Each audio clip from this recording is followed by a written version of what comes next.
Hello, and thank you so much for joining us here at the First Alert Desk. As you can see, right next to me is what will soon be a news conference held by Atlanta Police Department into what they are calling recent arson attacks. We believe that could be connected to an ongoing investigation pertaining to the future site of the Atlanta Public Safety Training Center. Now, right now, they are still doing sound checks, some final preparations before we take you out to that news conference that was called for 10 o'clock. And you'll hopefully hear from the Atlanta Chief of Police, Darren Sherbaum, as well as other investigators again, the only thing that they have told us is this is pertaining to recent arson attacks. We believe, based off of previous news conferences, they could discuss the ongoing investigations into some of the arson investigations that they have spoke on regarding the Atlanta Public Safety Training Center that opposers call Cop City. Now, just to give you some context on that before we jump into this news conference here, if you are unfamiliar, this is what is hopefully going to be the site of a public safety training center for not only police, but firefighters, EMS, and a lot of supporters of this project have really advocated for this space for Atlanta to offer a proper area for law enforcement, for emergency responders to have a place of training. Right now, most law enforcement agencies, most emergency responders do train out of rented facilities and various facilities around the city, so this would create a central training place. Now, opponents of this training facility have said that they had environmental concerns. They had concerns for the surrounding community and what a training center of this magnitude could mean for law enforcement response and for emergency response here in the city. Now, in January, we took you out to a news conference that was held by Atlanta Police Department, and in which they announced an arrest pertaining to arson attacks that they said took place at the Atlanta Public Safety Training Center.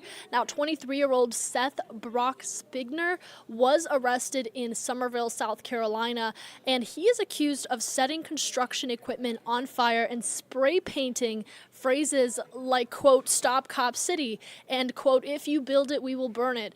Now, the company that has that construction equipment has very loose connections to the training center construction project, as detailed by Atlanta Police Department in that January news conference. However, they did say that they are taking this with the utmost severity and seriousness in addressing any efforts to stop construction, to stop development of this site. So you're taking a look at some of those images of some of the damage that Atlanta police have shared with us. I do want to take you out to this reporter story, just getting into some of the background and where we are today. Again, not too many details revealed in what this news conference today is going to talk about and pertain to. However, we do know that Atlanta police and Atlanta officials will discuss recent arson attacks. That is what they said in the news release. So we will take you out to that. I did just want to provide you with that additional context before we get into it.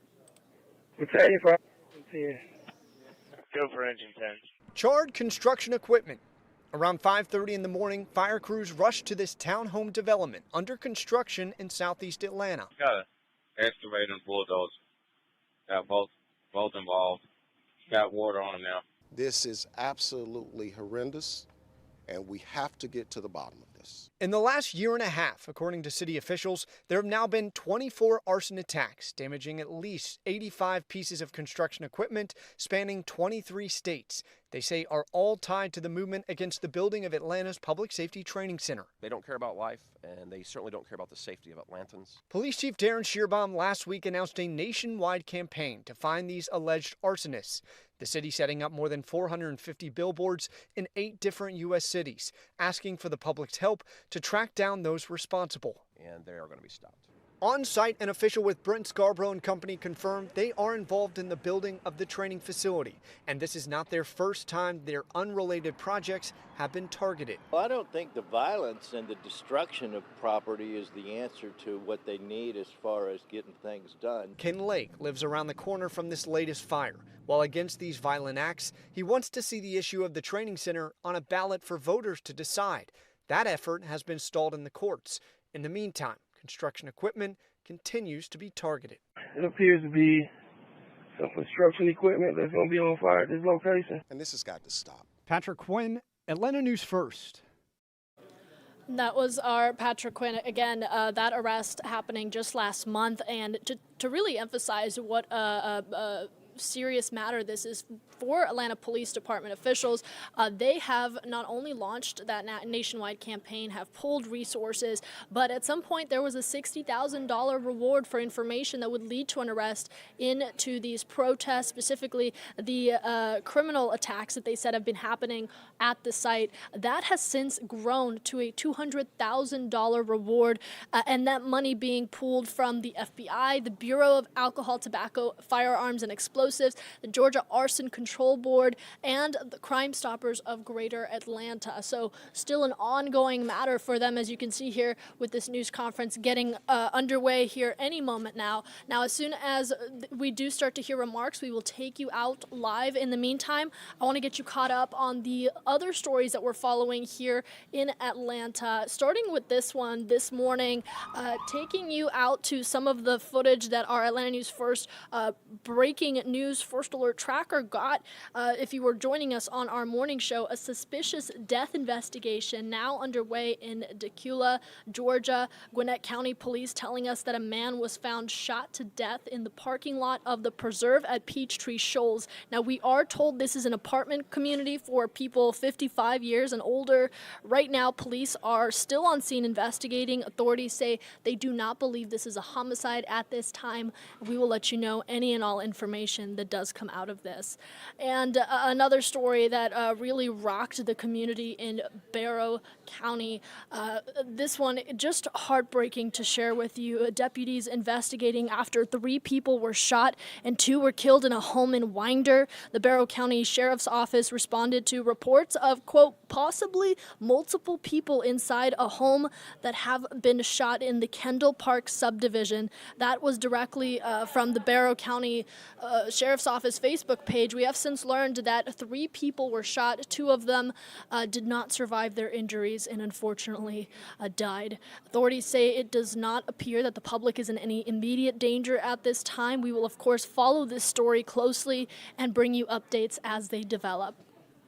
And a somber next couple of days for the law enforcement community, for the community here in Georgia, really, as we honor and say our final goodbyes to a fallen Georgia State Patrol trooper. This just heartbreaking, that final farewell for this state trooper happening today with a visitation that is kicking off for the public, followed by a funeral that is happening tomorrow. Our Rebecca Schramm has more on this story. The visitation is scheduled for this evening here at Crowell Brothers Funeral Home. The trooper's death hit the community hard here in Gwinnett County and beyond. Trooper Jimmy Sineskar was killed January 28th when he wrecked his patrol car hitting an embankment on I-85 near the Lawrenceville-Swanee Road exit. He had been trying to stop someone on a fleeing motorcycle. Late last week, authorities arrested Garrison Rodriguez. He is charged with felony murder, first-degree homicide, felony fleeing, and attempting to elude, among other charges. We spoke with the trooper's cousin. They were roommates when Sineskar worked for the Atlanta Police Department. He says they both migrated to the U.S. from Haiti. He just engaged with his girlfriend, so I don't know how to express that, but it's very, very, very sad. Yeah, it's a big loss. The visitation for Trooper Jimmy Sineskar is from 4 to 9 p.m. here at the Crowell Brothers Funeral Home in Peachtree Corners, and the funeral itself is tomorrow at 11 a.m. at Mount Perrin Church in Northwest Atlanta. We expect to see a large gathering of law enforcement officers from many jurisdictions at both events. In Peachtree Corners in Gwinnett County, Rebecca Schramm, Atlanta News First. And a big day nationally. The Supreme Court is hearing former President Donald Trump's appeal to remain on the 2024 ballot. The court will be weighing arguments over whether Trump is disqualified from reclaiming the White House because of his efforts to undo his loss in the 2020 election. That ended up with the January 6, 2021 attack on the U.S. Capitol. Now, the case marks the first time the justices will be considering a constitutional provision that was adopted after the Civil War to prevent future office holders who, quote, engaged in insurrection from holding office again. Trump's lawyers are arguing that the amendment cannot be used in this case to keep Trump off the ballot for several reasons, of which they will get into later today. I do want to take you now out to that news conference with Mayor Andre Dickens and Atlanta Police Department. Let's listen in. And FBI apprehended an individual linked to multiple acts of vandalism and arson. As you can see by the arrest, that there are people who are using the Public Safety Training Center construction to conduct violence against fire, police, private businesses, and people.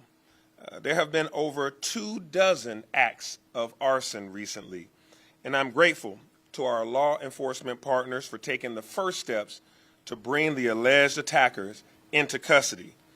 The people of Atlanta deserve to be protected by well-trained, well-equipped first responders, and the Public Safety Training Center is critical to our comprehensive public safety training strategy that has already produced a 20% reduction in violent crime in the city of Atlanta. That means more Atlantans are alive, more are thriving, and that is by our actions and our strategies. See, these people are threatening members of the Atlanta City Council, they're threatening county commissioners, city employees, and employees of private businesses and their families. They do not want Atlantans to have safety. They do not want Atlantans to feel that safety. They do not care about order. They want chaos. They use misinformation and technology to attempt to recruit others into their violent cause. They have a destructive agenda. But as you see today, they will not win in the end. The training center is well on its way to being fully operational by the end of this year. We're moving forward as planned and not allowing the distractions to deter us from creating a nation-leading 21st century public safety training center with curriculums around anti-bias training, de-escalation techniques, and proportionality. We have made an intentional effort to include the voice of the people and the recommendations from 2 different citizen groups and committees. The Public Safety Training Center has passed every vote that it has been taken for it so far, from the City Council to the DeKalb County Commissioners. It has been approved by the Environmental Protection Division. Every lawsuit that opponents have attempted has failed in the courts. A majority of Atlantans believe that we need a place to train our police and fire rescue officers. The new facility is almost 70% complete with construction. And see, our current training facilities are old and dilapidated and condemned, and we need effective places for us to train our first responders. So while this downward trend in crime is good news, there is still a lot of work that needs to be done. New firefighters and police officers need training, and existing veterans need ongoing training annually. The same goes for our EMS and our E911 personnel. In fact, we continue to train right now, but we want to be able to train at the Public Safety Training Center soon. As is the case with other careers, professional development and continuing education are critical in public safety in order to ensure the best possible outcomes for our communities. The new center will allow EMS, firefighters, and police to train alongside civilian co-responders and mental health professionals to learn de-escalation and harm reduction techniques that reduce the use of force with viable alternatives are necessary. Our community deserves well-trained first responders, firefighters, and police officers. and our first responders deserve a first-in-class training facility that meet the needs of our growing population. To learn more about what we're doing, what's going on today, I'd like to turn it over to Fire Chief Rod Smith. Thank you, Mr. Mayor. Just 2 weeks ago, myself, along with our police chief, came before you, and we said that we would not stop our attempts to go after the individuals who are responsible for the targeted attacks against our city and our attempt to build a public safety training center. Yes, this is an ongoing investigation, and we have been resulting in targeted attacks against our city. I'd like to thank our local and federal partners for assisting us in our efforts thus far, and it has not ended, and it will not end until we catch everyone involved. As a result, we had an arrest earlier this morning for an execution of a warrant. That individual was arrested is John Robert Mazarak, born March 1993, and he is charged with first-degree arson. I repeat, he is charged with first-degree arson. This is not about freedom of speech. This is about criminal attacks against our city and our efforts to build a much-needed public safety training center. So we urge you, if you have information, please contact Crime Stoppers. We can be reached at 404-577-TIPS, and the reward is up to $200,000. We will now hear from our police chief. Thank you, Chief Smith. Mayor, good morning. Good morning. Thank you for all you're doing to keep Atlanta safe. Ladies and gentlemen, welcome to your public safety headquarters. As has been alluded to by our mayor and our fire chief, at 6 a.m. this morning, a task force of law enforcement professionals, and I am very proud to be joined today by representatives of the ATF, the GBI, and the FBI that stand behind me today. This is a collective effort to keep Atlanta safe and to stop criminal acts across Georgia. This morning at 6 a.m., investigators of the Atlanta Fire Rescue, Georgia Bureau of Investigation, Federal Bureau of Investigation, the Bureau of Alcohol, Tobacco, and Firearms, and the Atlanta Police Department, joined by uniformed elements of this department, the Georgia State Patrol, executed search warrants signed by judges who had reviewed the probable cause, allowing us to enter 3 locations to seek evidence connected to acts of vandalism and arson that have occurred over the last few months. As investigators went to those locations, they were armed with an arrest warrant that Chief Smith just alluded to, that his investigators had secured, charging Mr. Mazarak with arson. It was at one of those 3 locations that we believe held evidence of the arsons that we found Mr. Mazarak, and he was taken into custody. And he was taken into custody and was not harmed. And fortunately, at the end of those search warrants, no first responders of this city, of our state, or of our federal government was harmed as well. Now, Mr. Mazarak is charged with the arson that occurred in July of this past year, when a precinct of the Atlanta Police Department, which houses our Special Operations Center, which is key in protecting the parades and the festivals and the dignitary visits to this city, was set on fire. And equipment used to keep the city safe was destroyed. What was often overlooked is inside of that precinct was a protector of this city. An Atlanta police officer was inside. So for those that say this is only about the destruction of property to make a political point, that is wrong. We are very fortunate that we did not stand before you all in July to note the passing of an Atlanta police officer that was killed in an arson attack. And despite the almost 30-plus arson attacks that have occurred across this state and this country, we've been very fortunate that no one has died yet. And it is the duty of this collaboration that stands behind me, this collective effort of law enforcement, to hold everyone accountable that is using arson and vandalism to intimidate and insert fear to make this city less safe by undermining the ability and the effectiveness of its fire department and of its police department. You know, the chief said something that reminded me, this isn't, Chief Smith, about free speech, an attack on free speech. Free speech is standing on any street of this city, in any park, in our city hall, and criticizing your government, criticizing your police department. I have seen over the last 2 years our officers stand professionally in many, many settings when the chant has been, if you build it, we will burn it. And our officers have protected that. The First Amendment is alive and well in Atlanta, Georgia, because of professional law enforcement, the professional law enforcement that our mayor believes in. But while we have the protections of the First Amendment alive in this city because of professional law enforcement, the rule of law is alive in this city and this state because of professional law enforcement. So you can chant all day long, if you build it, we will burn it. But if you set police cars on fire, we're going to find you and we're going to arrest you. If If you set police precincts on fire, we're going to find you and we're going to arrest you. And when you set youth centers on fire, we're going to find you and arrest you. And when you set construction equipment on fire, we're going to find you and arrest you. And when you intimidate members of our elected bodies, we're going to find you and arrest you. And when you intimidate members at their houses of worship and you vandalize their homes and their private vehicles, we're going to find you and we're going to arrest you and we're going to place you before a court of this county for the evidence to be heard. We will continue to uphold the First Amendment throughout Atlanta, Georgia, and we will continue to ensure that the rule of law is present and everyone is free from fear and intimidation, and everyone can rest assured that their first responders will be there for them in the time of need. Thank you again to the GBI, the FBI, the ATF, Atlanta Fire Rescue, the Attorney General's Office, the Insurance Commissioner, Gwinnett Fire and Rescue, all of those that have been at work making Atlanta safe and helping us in these investigations to stop these arson sprees. More arrests will come. They will come soon, and we'll continue to hold people accountable. To everyone that has been involved in these acts are in jail and before a judge.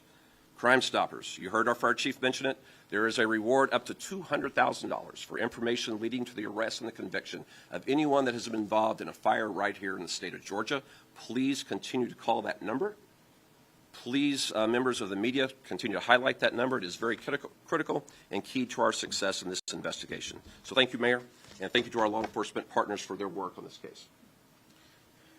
Thank you, Chief Shearbaum. Thank you, Chief Smith. And again, thank you to our partners at the ATF, the FBI, and the GBI, and all of our law enforcement partners across the region, the state, and federally, and all of our public safety officials. Now, I'll take any questions the two chiefs and I can answer. Let's start with AJC and come around. Let's start with AJC. How confident are you guys that with this arrest and with most arrests coming, that this offense will stop now that you have made your first arrest? Yeah, you know, in my profession, when we put people that are causing harm to any neighborhood of the city, the crime stops. Will there be others that may try? There may be. But we hope this sends a strong message that you can't get away with arson and vandalism and intimidation. So we know that proper enforcement of the law leads to safer neighborhoods, and proper actions of the courts lead to safer neighborhoods, and I believe that will take place here. Roughly how many more suspects do you anticipate making arrests? The investigation will play that out, but there are others that I anticipate will be arresting in the weeks to come. Where did this arrest happen? In Atlanta and a different part of the city, in a different state? Yes, we will release the addresses later today, potentially where the search warrants were served. It was a residence here in the city of Atlanta where a federal task force was serving their portion of the search warrant.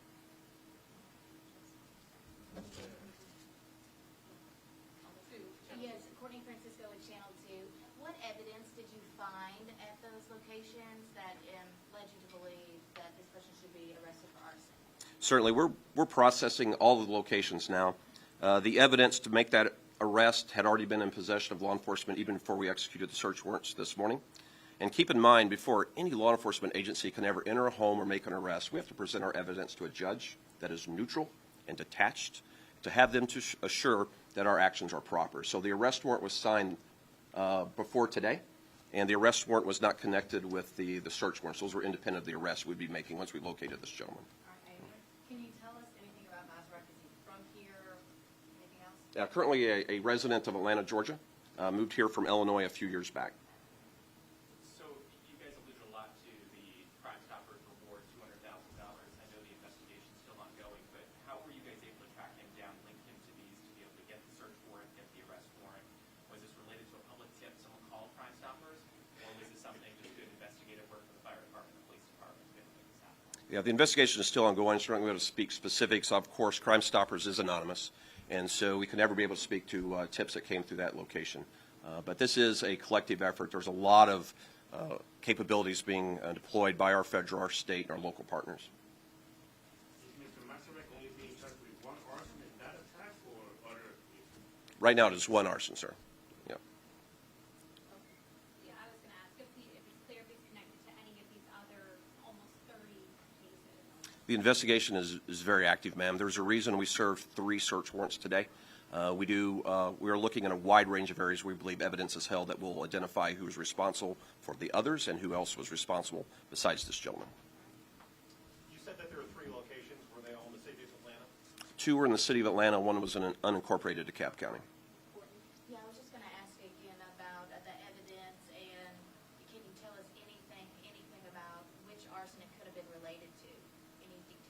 Well, the arrest was for the arson at the Atlanta Police Precinct in July of 2023, the Special Operations Precinct. That was on 180 Southside Industrial.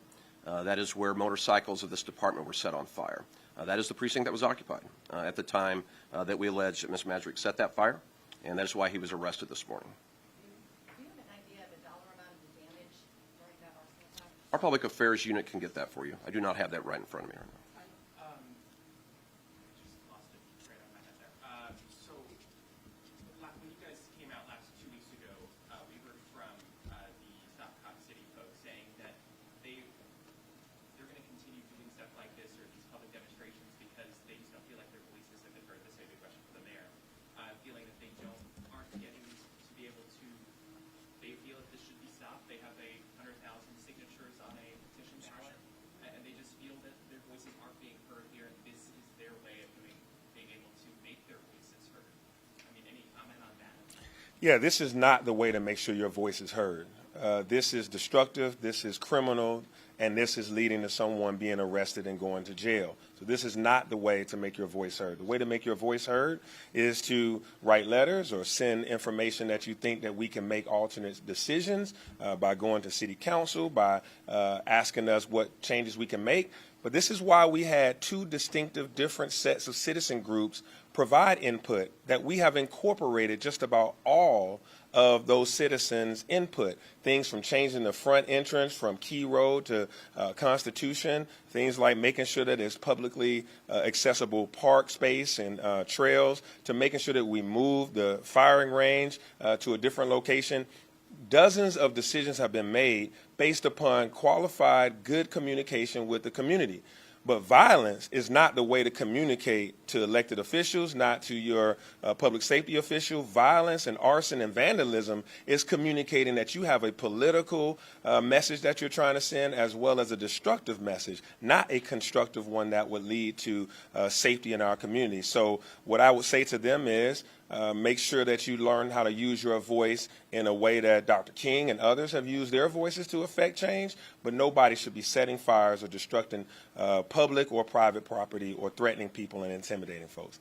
Thank you. So, of course, in the past, opponents of the Clinton have been charged with domestic terrorism, with RICO. Do you feel like these people who have been causing this should be charged with domestic terrorism and RICO? Yeah. I don't set charges, but I do think that if you burn down police vehicles, if you burn down construction vehicles where people are in them, that you are an arson, you're a vandal, there is charges for that, and that's why Mr. Mazurek sits in custody right now. I don't know the specifics as to how the DA and the Attorney General sets the cases for which charges they get, but they definitely need to be arrested, and that's what's happened today. All right, thank you, everyone. Okay, thank you. All right, so you just heard from Mayor Andre Dickens, the chief of police, the fire chief, a lot of law enforcement officials and city officials, for that matter, getting together today at 10 o'clock. This was a last-minute news conference that was called because of the news that had transpired just at 6 a.m. And I want to get into some of the details in case you're just joining us on this live stream. We heard from Atlanta Police Chief Darren Sherbaum saying that a law enforcement task force consisting of several law enforcement units in Atlanta executed a search warrant at around 6 o'clock this morning at a home here in Atlanta, and that led to an arrest of one person that they said was in connection to a July arson case that they have been investigating now, July 2023 arson case. Now, the person arrested was John Robert Mazurek. He has been charged with first-degree arson in connection to that July incident, but I wanted to show you some of the pictures just to get into more of that incident. This is pertaining to a precinct that has sustained severe damage to law enforcement equipment, to vehicles, as you can see here, from what they called at the time incendiary devices. Now, I'm going to take you through some of these photos. You can see Atlanta police motorcycles, vehicles, and just towards the bottom there, as you see that device that Atlanta Police has said was used to set fire to some of the equipment at this precinct. They said this, they believe, is in connection to the Atlanta public safety training center protests and opponents of the construction and the ongoing development of this site taking matters into their own hands. Those are the words from Atlanta police and Atlanta officials saying that they will not tolerate this, that they have put out that a reward of $200,000 for any information, and they do believe there are other arrests still to be made. But this recent arrest just being announced today, following the January arrest that they announced several weeks ago, John Robert Mazurek charged with first-degree arson after a law enforcement task force executed a search warrant at an Atlanta residence just at 6 o'clock this morning. That is has been confirmed to us as being in connection to the July arson investigation near the precinct and in connection to the Atlanta Public Safety Training Center. So we will continue to keep you updated and put out information for you on AtlantaNewsFirst.com and in the free Atlanta News First app. You can count on us to continue to follow this story and get you the latest details on this as they develop. For now, I want to take you back out to your regularly scheduled programming. If you're watching this on YouTube Live, make sure you have your push notifications turned on and subscribe so you don't miss a thing. Anytime we jump on here with a live stream with breaking news, you'll be the first to know, so you can tune in, ask your questions, and we can get you information out as quickly as possible and address any thoughts or questions that you may have. All right, everybody, have a fantastic pre-Friday. We will continue to bring you ongoing coverage here on Atlanta News First Plus.